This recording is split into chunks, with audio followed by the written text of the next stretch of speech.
I sighed, sinking into the patio chair. I loved this time of day, especially here at home.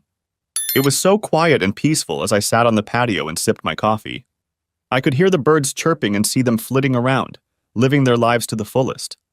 It was Indian summer, my favorite time of year. I could still wear shorts and short-sleeved shirts. I relaxed in bliss, watching the sun come out from behind the big hill to the east of my house. I watched the sun illuminate the silhouettes of the 70-year-old trees in my yard and along the creek that gurgled merrily down the road past my house and yard. The shade and cool air made my patio and yard a little piece of heaven. It was so peaceful to look at the creek. Thinking back to my childhood, I remembered living, working, and playing in these parts. The land was such a part of me. This farm has been in my family for over 100 years, and I hoped it would remain in the family even after my death. I remembered the hours spent in the old swimming hole in the corner of the yard. So many of my friends came to swim and play that sometimes my mom thought she had a daycare center instead of a family. How many meals did we cook on the built-in grill next to the old swimming hole and then eat at the table next door? How many kisses did I steal while sitting or lying on blankets by the creek? I thought of Susan, my first friend and years later my wife. A tear ran down my cheek at that memory. My teeth gritted and my stomach clenched again with anger as my thoughts shifted from her to my best friend Timothy. The coffee I had enjoyed turned acidic and sour in my stomach. Back then, the three of us were inseparable. Timothy and I competed for Susan's attention for several years until I won, and we became a solid couple. I cried silently at the memory, feeling the emptiness inside, the all-consuming loneliness of having the big house and 600-acre farm now at my disposal. My farming, investments, and other interests could not fill the void created after my family was taken from me. I asked myself again what I had done to make it happen. As I remembered the pain, a cloud obscured the sun breaking through the trees, and I felt the first chill of fall, a chill as deep and soul-destroying as the one I carried within me. I was alone, age 35, recently divorced, my children Jessica, 11, and Alexander, 10, taken from me by an insensitive court, an ex-wife, and a former friend. Would this have happened if I hadn't stayed in the reserves and been drafted into the last Iraq War? Was that the reason I lost my family, or would Tim have won in the end anyway? I knew that as the years went by, Susan became more and more dissatisfied with her position in life. But to be like this? I knew she wanted to be the wife of a more significant person, but I wasn't and couldn't be that person. I thought that surely our love would come through. I sighed and got up to drink another cup of my morning elixir, my special blend of coffee that I brewed daily, rain or shine. I knew that dwelling on my problems didn't solve them, but what was a man to do? I went back to my shelter and sat down again to watch the creek in the south field. I loved watching my cattle feeding on the lush grass, and the mist rising from the creek and hanging in the morning sunlight, partially blocking my view. The soft mooing of my animals and the sounds of the neighbors' tractors relaxed me. The sound of the water hitting the rocks in the rapids before entering the deep hole we were swimming in pleased me. I was as calm as I could possibly be given my recent divorce. I sighed and leaned back in my chair to remember happy times again. My parents and their loving exuberance, laughter, and the parties we used to throw here in the backyard. Ah, times were so good, so carefree with family and friends laughing and playing and swimming in the hot weather. I could almost feel Susan behind me, and then I realized that never again would I feel her come up behind me on that patio and put her hand on my shoulder, leaning in to kiss me. Never again will I feel her slender body shuddering in orgasm as we make love on this patio or on our double bed. Shit! Another tear rolled down my cheeks. I have to pull myself together. Happy times were so closely associated with this yard and house. I remembered the summer when Susan first refused to take a dip in the water with Tim and me. That summer we realized that she was truly a different and perhaps fascinating creature. We tormented her mercilessly that year and the years that followed. At the time, romance was out of the question, and as we grew older, we started dating other people. Susan would sometimes run around with me, sometimes with Tim, but I don't think either of us considered it dating her. Finally, the summer after high school graduation, I started dating my friend Susan. At first, we just took our friends somewhere to have fun and socialize because we both didn't have people close to us. One day my parents weren't home and Susan came over for a swim. We played and dunked each other like when we were young, and then as we were wrestling in the creek, her top came off. She gasped and I just stared at her. Finally, I tore my gaze away from her beautiful breasts and looked into her eyes. Her face was crimson, but there was a strange expression on it. We slowly leaned toward each other, and I kissed her gently. I don't know how long we held each other and kissed, but by mutual consent, without saying a word, I led her from the bathhouse to the house.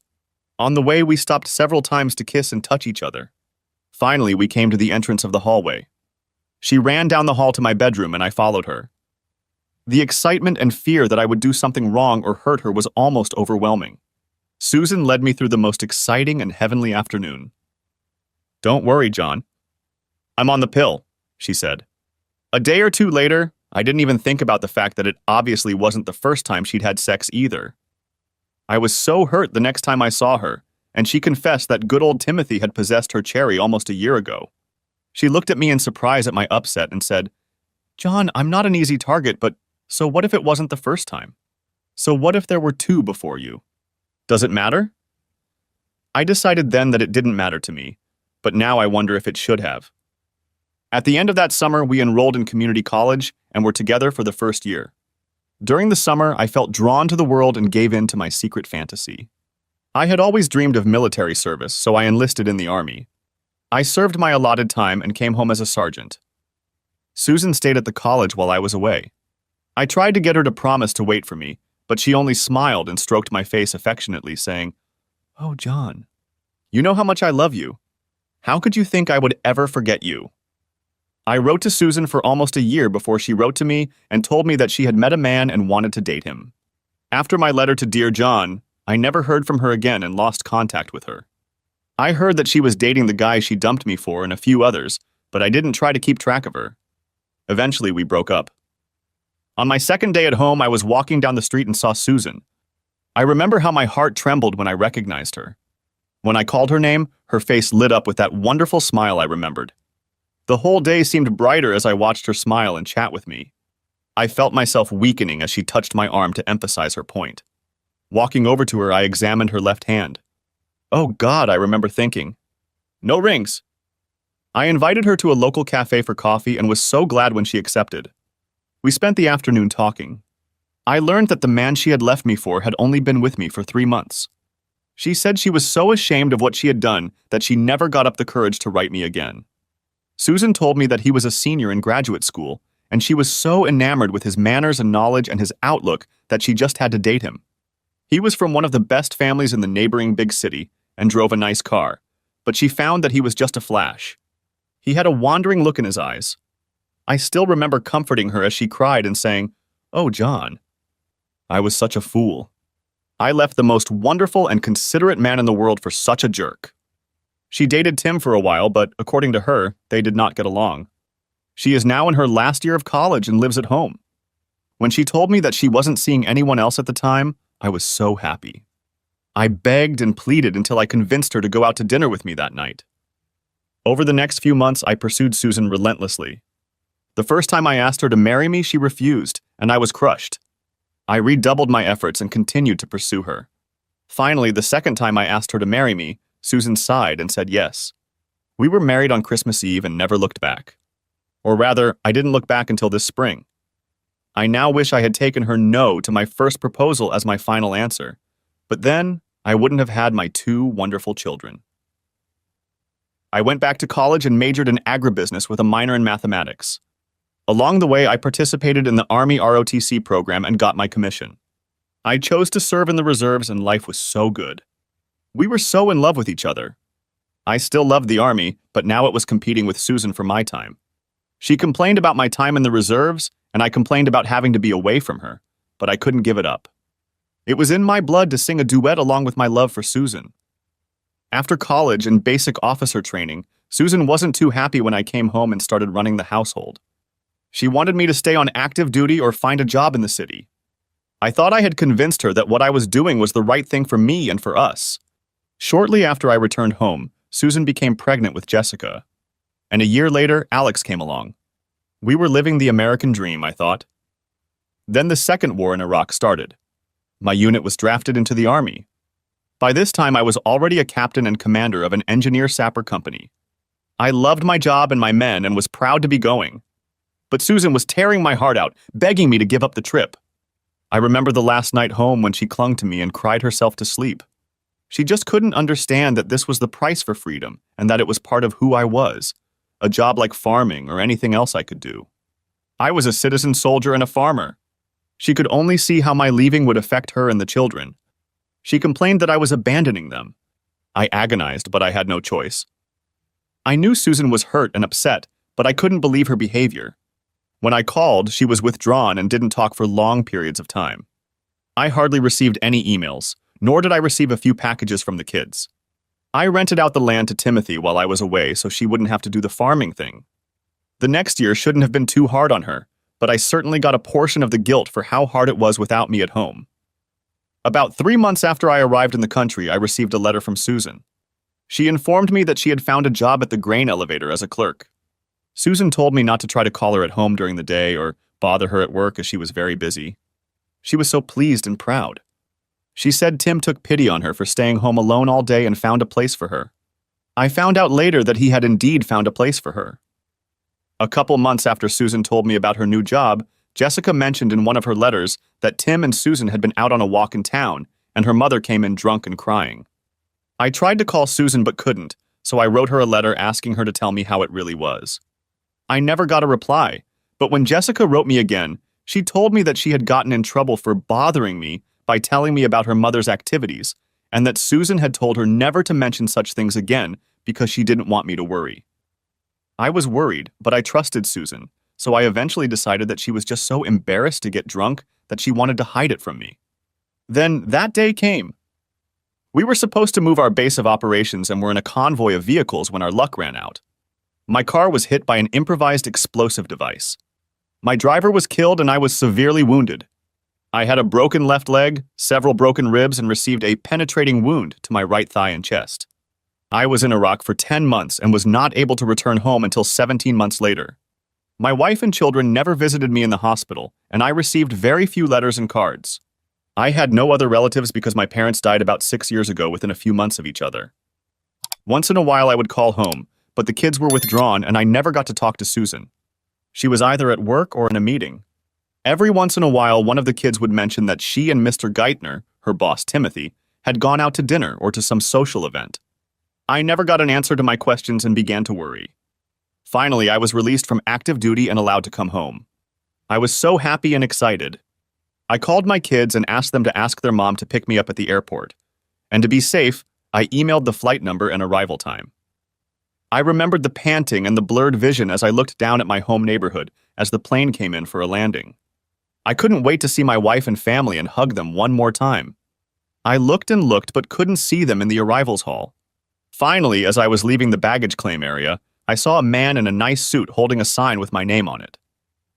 "I'm Captain John Stevens." "What can I do for you?" I asked. He looked at me, pulled a picture out of his pocket, and nodded. He handed me the plate, and I saw that it was actually a fully filled legal envelope with my name written on the outside with a magic marker. "Sir, you have been served with a notice.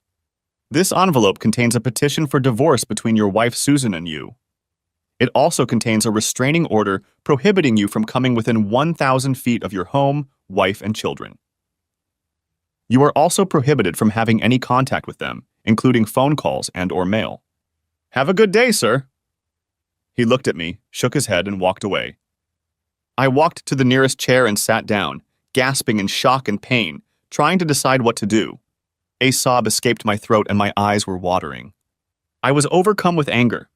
I decided to call Tim and ask him to come get me.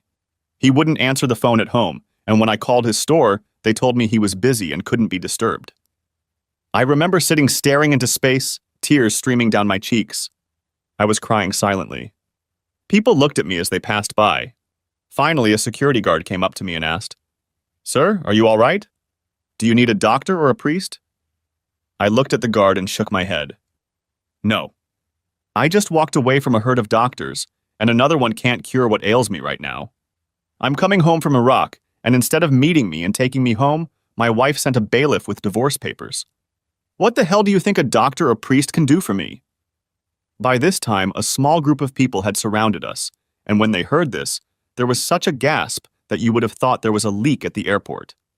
The security guard looked so uncomfortable that I even felt sorry for him. As I sat with my hands on my legs and my head hanging down, a stout gentleman of about 50 years of age squeezed through the crowd. The gentleman sat down next to me and said, Excuse me, Captain. I think you should come with me while you decide what to do next. I can't welcome you home like a loving family would, or like you expected or even deserved, but at least come along and let me buy you a drink while you come to terms with this situation. This gracious gentleman gently helped me up from my chair and directed me to the airport lounge. As we walked, he introduced himself. He said he was an attorney and a reserve colonel in the Judge Advocate General's Corps. If you don't have a personal attorney to help you sort out this mess, I would be honored to represent you. This is one of the most disgusting things I have ever seen, and I want to help you settle this case as quickly and painlessly as possible. Since I didn't have a lawyer, I saw no reason not to let him handle the case. He bought me a drink while I let him read the petition. He wrote a statement that I had to sign authorizing him to act on my behalf and told me to expect new papers in the mail in the next day or two. After all legal matters were settled, Josh, Mr. Joshua Roundtree, my attorney, waited until I found my way home before shaking my hand and leaving. I had to make several calls before I finally found one of my friends at home. When he found out who was calling and what I needed, he said, "Oh shit, John. You're kidding me. She really left you at the airport and didn't even let your kids pick you up? God, I'm really sorry, man. Stay at the bar and have a couple more cool ones until I get there. You know it'll take me an hour and a half to get there, but I'll be right by your side." I remembered sitting alone, seemingly much longer than it had been, waiting for Sam to pick me up. When I saw him standing in the doorway of the bar, I stood up and walked uncertainly toward him. All I could do was carry my bag and get my bearings. Sam looked at me and shook his head. "I'm really sorry, John. Now come on and we'll get you home." On the way back to our hometown, Sam told me about Susan. He said that she got very angry when I left and accused me of abandoning her and the children. She complained about me to everyone in town who would listen, until most people just walked away when they saw her. The only one of our old friends who wasn't upset with her was Tim. They started going out together more and more often to different places. Eventually, she started working in the office, and even a little later they were seen at dinner, dances, and generally as a couple. Those who could afford it went about their business elsewhere when it became known that Susan was spending time in Tim's bed. I was offered a place to stay with Sam and his wife Joan in town. Friends and neighbors kept the door open for the next few days, dropping in on me and telling me what was going on while I was away. The only thing most of them didn't want to talk about was Susan. The most I could manage was a sentence or two, after which they either changed the subject or remembered they had to go. Finally, one day I was at the bank and turned around to see Susan coming through the door. I stopped in shock looking at her face, then my gaze fell on her belly. She was very pregnant. When she saw me, her face turned white, then turned dark red, and she ran out of the building.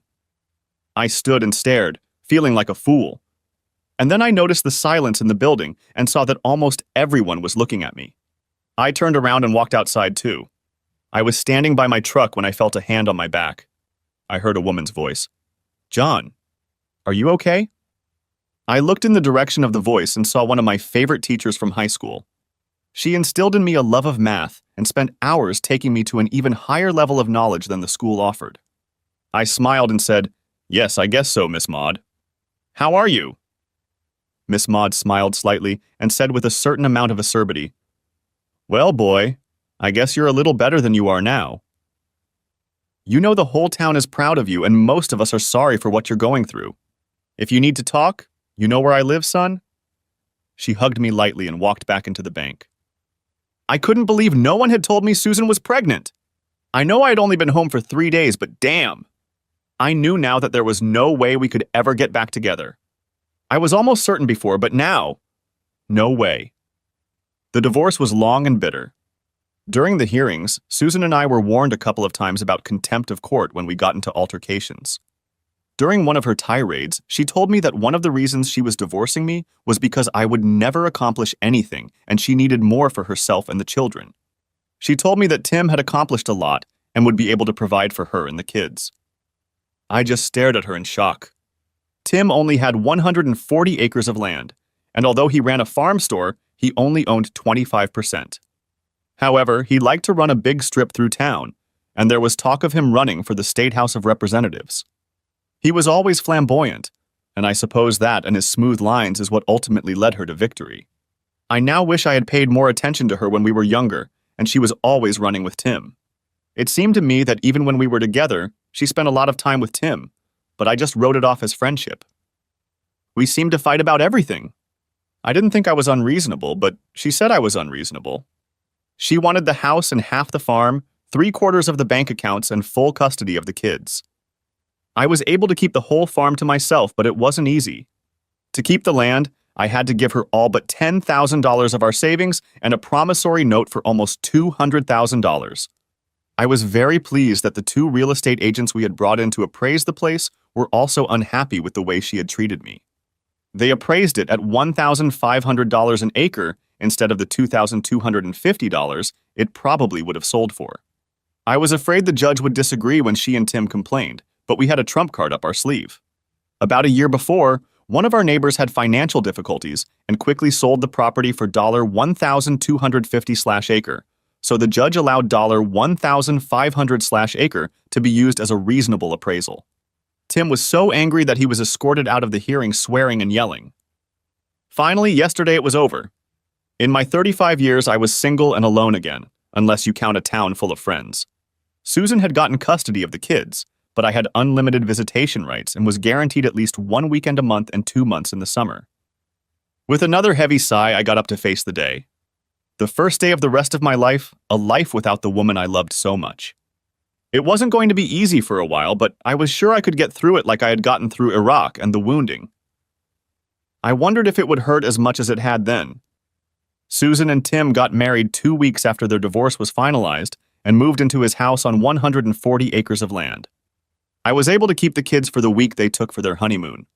At least the kids were close enough that I could see them daily if I wanted to. In fact, often they would get off the school bus at my house and stay there until Tim and Susan got home from work. The last 6 years flew by like a blink of an eye. I was still single, but I had a semblance of a good life. I had my children and their love. I had good friends, both male and female, but no girlfriend. For almost a year and a half, I didn't date, but I did attend some local events, dances, pie dinners, etc. I finally started going on occasional dates, but never could find anyone who would ignite that particular spark. I dated a lot of very nice ladies, but never found anyone special. Truth be told, I had one new interest. I lived only 2 miles out of town, and I had a large, almost new barn that I used only partially for parking my equipment. About 5 years ago, I was listening around town and observing my neighbors. It seemed like a lot of people were shopping for a farm out of town rather than at Tim's store. I started asking questions, and most of the answers boiled down to 2 reasons why people leave town. One was the price and quality of Tim's goods, and the other was their disgust at the way he and Susan treated me. I decided to compete with Tim and open my own farm supply and feed store. To help, I hired a young married couple who lived a 1/4 mile from me. Sean handled the feed and merchandise, and Sally worked the cash register and helped do the bookkeeping. I did a little bit of everything, including running the farm. I also stayed in the Army Reserves and did a few short tours of duty. Wow. My new store had only been open for 3 days when all hell broke loose. Tim and Susan arrived in a cloud of dust, and you could hear them cursing and yelling as they got out of the car. My customers stood and watched them cursing at me. Tim had a tire iron with him, and I was afraid he was going to try to use it. I guess Sally was worried too because she called the sheriff. We were lucky there was a car nearby, and he arrived before we could strike. The next few weeks after my confrontation with Tim and Susan were difficult. We received several nuisance phone calls that we thought were coming from Tim and Susan. Tim was complaining very loudly about my new venture all over town. By the end of the first summer of my business, I was making a nice profit and had a pretty large customer base. If I were to guess, I'd say I had taken about half of Tim's business away from me. Whenever I saw Tim or Susan in town, if looks could kill, I'd definitely be dead. Another drawback to the store was its effect on my children, or rather, my ability to be with them. Susan refused to let them in for a month after I first opened the store. I finally had to go to a divorce attorney, and he threatened to sue if they wouldn't let me see the kids again. They grudgingly allowed me to see the kids, but for a while they stuck to the exact letter of the original custody agreement. Things finally changed after Jessica moved on to middle school. She needed help with math or she might fail the subject. Her mother and Tim struggled to balance their checkbooks, even though they both had college degrees. The bookkeeper and accountant kept all the business records. My college major and love of math made me a great source of homework help. I helped Jessica whenever I had dates, but it wasn't enough. Eventually, Susan reluctantly allowed Jessica and then Alex to spend many evenings and even nights with me getting help with school assignments. At the same time, Susan made it clear that my overnight stays had no bearing on her child support payments. As time went on, Jessica and Alex started bringing friends over for help and tutoring. I loved having the kids close to home and loved seeing the light in their eyes as they grasped a concept. I was so proud when the children I helped would come to the store or to my house after receiving their report cards and show me their grades. Most of the children I helped got A's or B's in the subjects we discussed. In math, everyone got A's. I noticed more and more often that I was stopped in town by the parents of one of my kids. They all told me how much they appreciated my help and friendship. Life became fun again. Jessica was 17 in the fall, a junior in high school, and Alex was 16 and a sophomore. Both kids seemed more and more unhappy.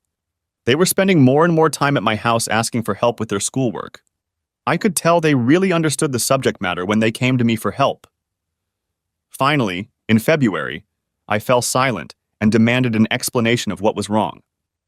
Jessica sat with her hands in her lap, then sighed and looked at Alex. Jessica took a deep breath and began to speak through a sniffle. "Daddy, if we are at Tim's house, we have to be quiet. We have to keep the whole house clean and cook almost everything. Mommy says we owe them because they both work so hard at the store to set up such a nice place for us to live. If we are home and Tim and Mom want to go somewhere, they just tell us to watch George, Tim and Susan's son, and leave. We never know when they will be back. Most of the time they are gone for the night or a day or two. We have to stay in our rooms when Tim and Mom's friends from the big city come to visit.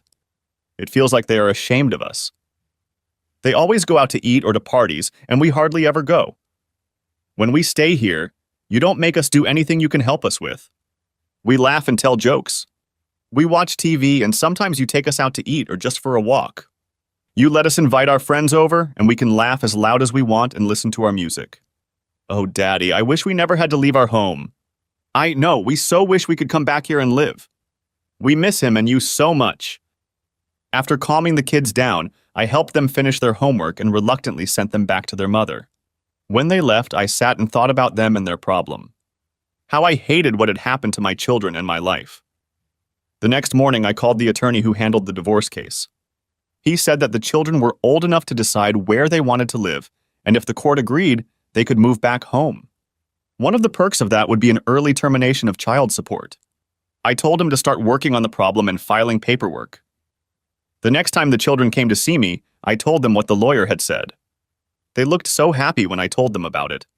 I tearfully hugged them when I told them that I had instructed the lawyer to file for custody of them. Jessica and Alex looked like the weight of the world had been lifted off their shoulders. Jessica cried and turned to Alex. She said, "See, Alex? I told you that Mom and Tim were wrong. I told you that Daddy loved us and would let us live with him again." They both came over to me and we hugged. Jessica then told me that a few months ago she and Alex had asked Susan if they could live with me, and she had told them no. She said I didn't want them underfoot all the time, and besides, she and Tim needed money for child support. She said, "Besides, children should be with their mother, not with some man who lives happily like your father." Needless to say, the custody hearing was unpleasant. The attorney did his homework well.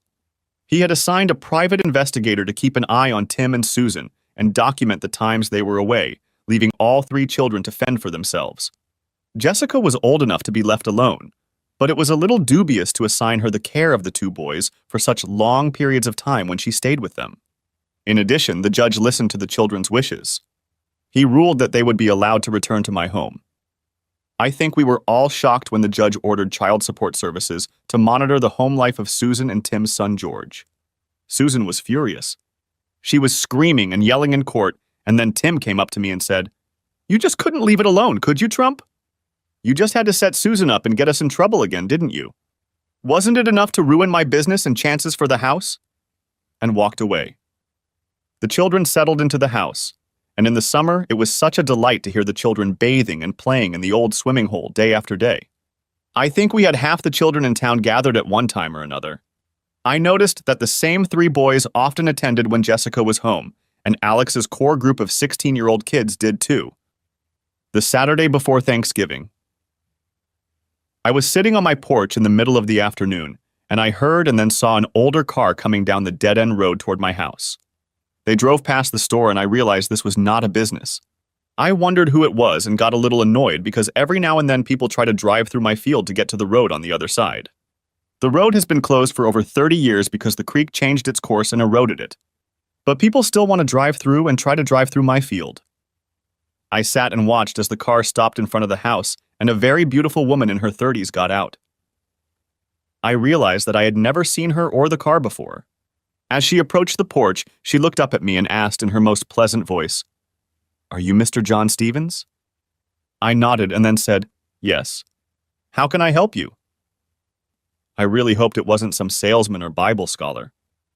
The woman gave me a beautiful smile and said, "I'm Melody Harris, the math teacher at this school. For the past 3 years, I have had a group of students who are doing much better than their peers. Every once in a while, students who were struggling to get C's start getting A's or B's. I have found that all of these students are friends of your children. I talked to them and your daughter and found out that you were to blame for the improvement in my test scores and decided that I needed to meet with my aide. I think your daughter and her friends were afraid you'd get in trouble for helping them. They were very reluctant to tell me who was doing my work for me. I sat there for a moment in shock and then jumped up when I heard Jessica exclaim, 'Miss Harris! What are you doing here?' Relax, Jessica. I was checking papers this afternoon, and once again you and your friends did much better than the other members of your class. I decided that I needed to finally meet with your father. Since I needed a break, I decided to see if I could see him today. Coming to my senses, I stammered, 'Miss Harris, I apologize for my daughters and my bad manners. Would you like to sit down? We can sit here or we can go inside.' Jessica, would you please bring me a glass of tea and anything else Miss Harris desires?" Melody replied, "Thank you, Mr. Stevens. I really like the view from your porch. Would you mind if we sat here during our visit?" "Oh, I'm sorry, Jessica. Tea will be fine for me too," she said. I said, "Miss Harris." Miss Harris interrupted my sentence and said, "A tune, please, Mr. Stevens." I smiled and said, "Okay, Melody. Thank you. I agree. The view from the porch and my patio is worth every dime spent building them. And my name is John." After Jessica brought tea, Melody and I talked about the children and the help I was giving them. She was impressed with my major in math and my desire to help children. "But what about the rest of your life? From what the kids tell me, you do homework 2 or 3 days a week and on Saturday nights. You run a farm store and a big farm. Your wife doesn't," here she blushed. "Oh, I'm sorry. How rude of me. I forgot. I heard what happened." "Oh." Then she jumped up and headed for her car. I jumped up and grabbed her as she was already starting to get into the car. "Melody, please wait. It's okay. I know what you mean and I'm not upset. Now please go back and finish your tea. I might get upset if you leave early." She stared at me for a minute, still blushing, then let me lead her to the porch. "John, I'm so sorry. I know how you feel. I lost my husband in the war, and I've put all my care and life into these children, just like you.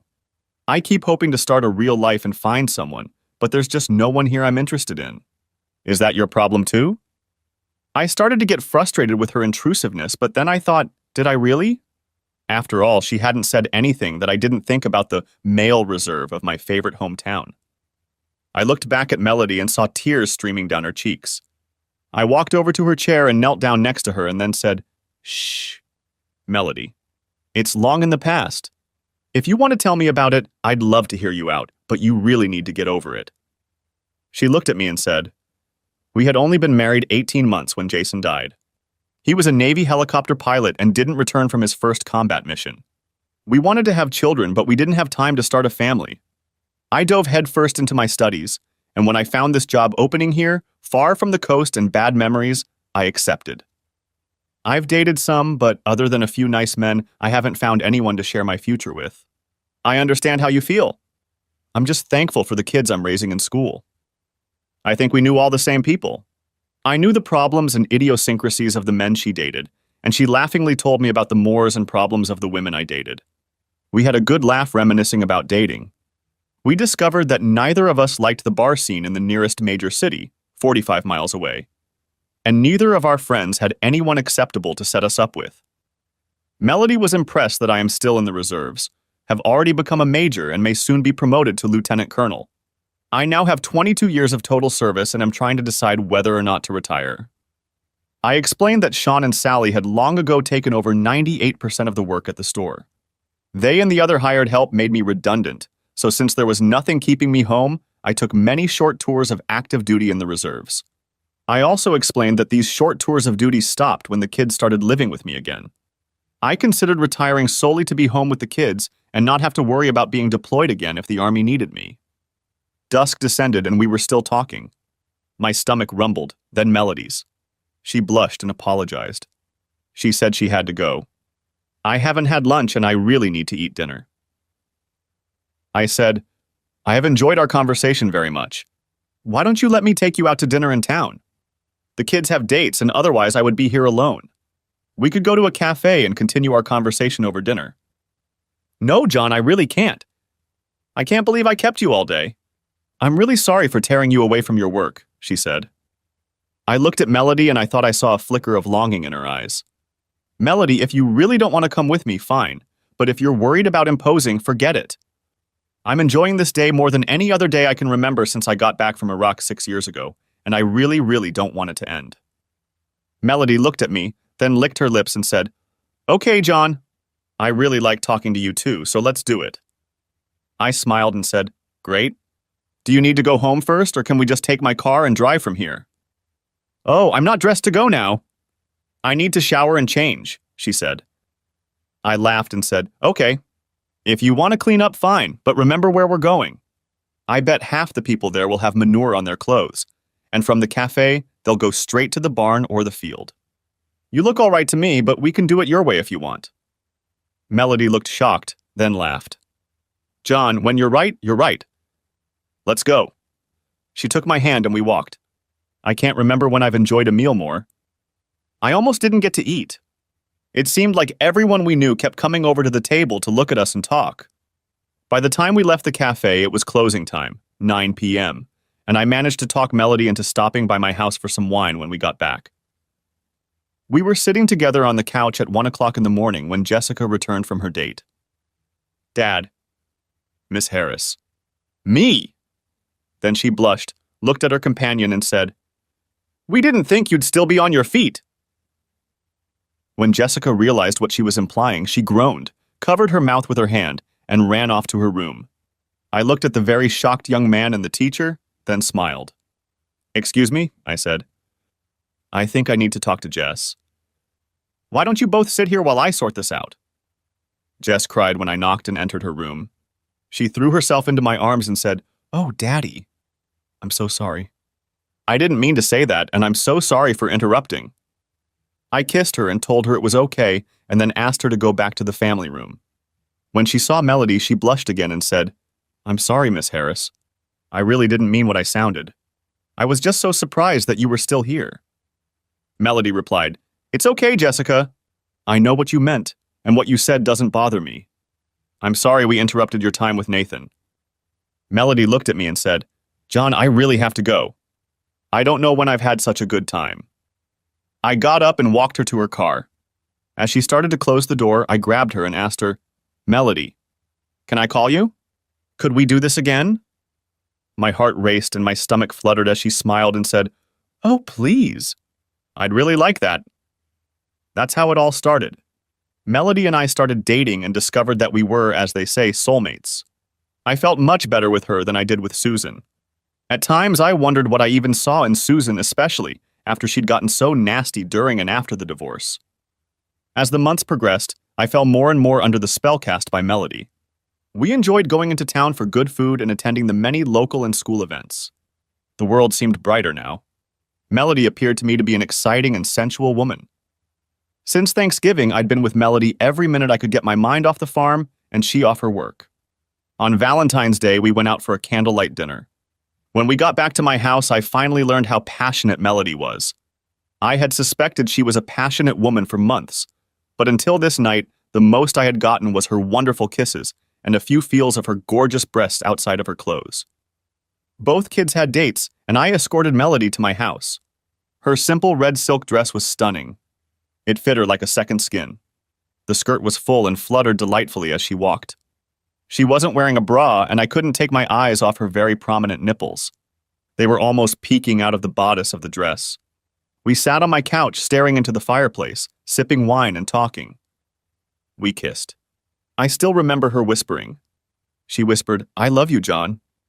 There will always be a special place in my heart for Jason, but I love you very much." I was so shocked, and then I felt my chest heave. I leaned over to kiss Melody one more time and said, "I love you too, Melody. I've been afraid to tell you this for the past 2 months, but I think I already love you more than I ever loved Susan." It was the first time Melody had spent the whole night at my house. It was also the first time we had sex. We were both embarrassed the next morning when we had to stand in front of my kids. In hindsight, it's funny, but not that morning. I got up early to make my morning coffee and was sitting on the patio when Melody came out to join me for a cup. She reached into my closet and put on one of my old sweatshirts. It hung down to about halfway down her thighs, and I quickly discovered that was all she was wearing. We were sitting on the swing and cuddling, enjoying the rising sun, each other, and coffee. We were exchanging tender, loving kisses and thinking of nothing else when we heard a sigh behind us. "Oh, I didn't know. I'm sorry," we heard in Jessica's voice. Then we heard quick footsteps and the sound of the door closing. I started to get up and Melody put her hand on my shoulder.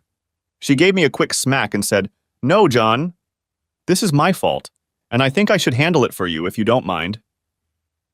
She got up and left for the house before I could say anything back, so I stayed where I was, hoping it would all work out in the end. Melody had been gone for about 30 minutes, and I was starting to worry when she returned to the patio with a fresh cup of coffee and still wearing my old shirt. Holy shit, she was hot! Following her, Jessica appeared with a puzzled look on her face. A small smile appeared on her face as she leaned over to kiss my cheek. "Good morning, Daddy," she whispered. Melody didn't leave until almost 2 in the afternoon that day. She and Jessica had never told me what they'd discussed that morning, but I'd noticed that they seemed more relaxed around each other since then. They seemed more like girlfriends with a little bit of mother and daughter thrown in. Be that as it may, I was pleased. I was even more pleased when Jessica came up to me after Melody left and said, "I'm so happy for both of you, Daddy." I think we knew we were getting married since Valentine's Day, but I had been waiting to officially ask Melody to be my wife at the Memorial Day party. Once again, she spent the night with me to help with the preparations. That morning, before breakfast or starting lunch, we sat on my patio. I turned to Melody and said, "Mel, you look like you belong here. I feel so complete sharing my patio and home with you. You look so happy and content as we sit here and watch the sun come up over the creek and burn off the fog. I don't know what I would do without you in my life. Ever since you came into my life, I feel complete again." Melody looked at me cheerfully, almost expectantly, and then sort of pulled away when I didn't say anything else. Finally, she said, "John, I too feel fulfilled and complete when I'm with you. I love being with you anywhere, but I especially feel it here, in your house, with you." I thought tears appeared in her eyes as I smiled and said, "Good. I'm so glad you feel that way." I didn't say anything else, but I felt like a bit of an asshole when I just stood up, kissed her gently on the lips and said, "So, shall we start the day?" That day before the meal was served, I gathered all my friends and asked Melody to come up to me. I said, "You all know Melody by now and you know how wonderful she is. I want to let you know that she is responsible for almost all of this wonderful meal. She is responsible for the sunshine and happiness we share here today. I told her this morning that she looks like she belongs here, that I feel complete when she is here." Melody told me that she felt complete and content here with me. I think she was waiting for me to say something else, but I didn't. I felt Melody tense up as I pulled her closer to me, wrapping my arms around her waist. I turned to her and said, "Melody, I think I offended you this morning, but I wanted to test your feelings about me and my life one more time before I ask you in front of all of our friends to share the rest of our lives together. Melody, will you marry me?" As I asked the question, I looked Melody straight in the eye. There was a murmur through the crowd as I reached into my pocket and pulled out a ring. I held it out to Melody and was so happy when she raised her left hand. There were tears in her eyes as she whispered, "Yes, yes, yes, yes, John. I've been dreaming of you asking me to marry you ever since Valentine's Day." Now I stood looking at my daughter, who was standing at the church altar across from me. I was reflecting on the twists and turns we take in life and not paying attention to what was happening around me. I heard a murmur and the music came on. Mendelssohn's Wedding March. I turned as I heard the guests getting up and looked toward the back of the church. A beautiful vision was walking down the aisle, hand in hand with my father. This was my love, my life, my future wife, Melody. I guess you could say Melody was now living in my heart again. It was hard to believe that it had only been 9 months since she had moved into my yard and into my heart. The years flew by so quickly. Jessica graduated from college and got married. She and her husband took over the management of the farm store. A few years ago, Tim and Susan were forced to close their store due to lack of business. I bought the buildings from the bank and moved my store back to town. After Sean died, Sally couldn't handle it. Alex is a lieutenant in the Army and has a very serious crush on the daughter of a senior officer. I'm sitting on the patio again in the Indian summer sunshine with my favorite morning beverage, coffee. A giggle comes from the kitchen, and I turn to see my daughter bringing my new grandson John through the door. She knelt down beside me and held out my first grandchild to me. I was looking at the most perfect little face and hands when a hand lay on my shoulder and a face showed. A gentle kiss was placed on my lips. I felt a chill run through me as my mind once again traveled down the years-long road back to the memories I had suppressed so long ago. For a moment, I remember Susan doing the same thing. Melody looks at me in shock, and I recoil slightly, but she relaxes as I reach for her neck and pull her to me for a kiss. When we part, she stands up and looks at me with a question on her face. Honey, when you did that, I remembered when Susan and I were first married. She would put her hand on my shoulder and lean over to kiss me like you did. I sat there and cried, wondering if I would ever have someone in my life who would do that to me. Now I am so happy that I can answer yes to that question. Yes, I have someone to do this for me again, and now everything is so much better. When I finished, I saw tears in Melody's eyes, and then I heard Jessica crying softly. I turned to her and she put her hand on my knee and said, Daddy, I know Mommy hurt you a lot, but I'm so happy for you now. Life was really good again. Thanks for watching. I hope you enjoyed it, so subscribe to my channel and watch for the next video.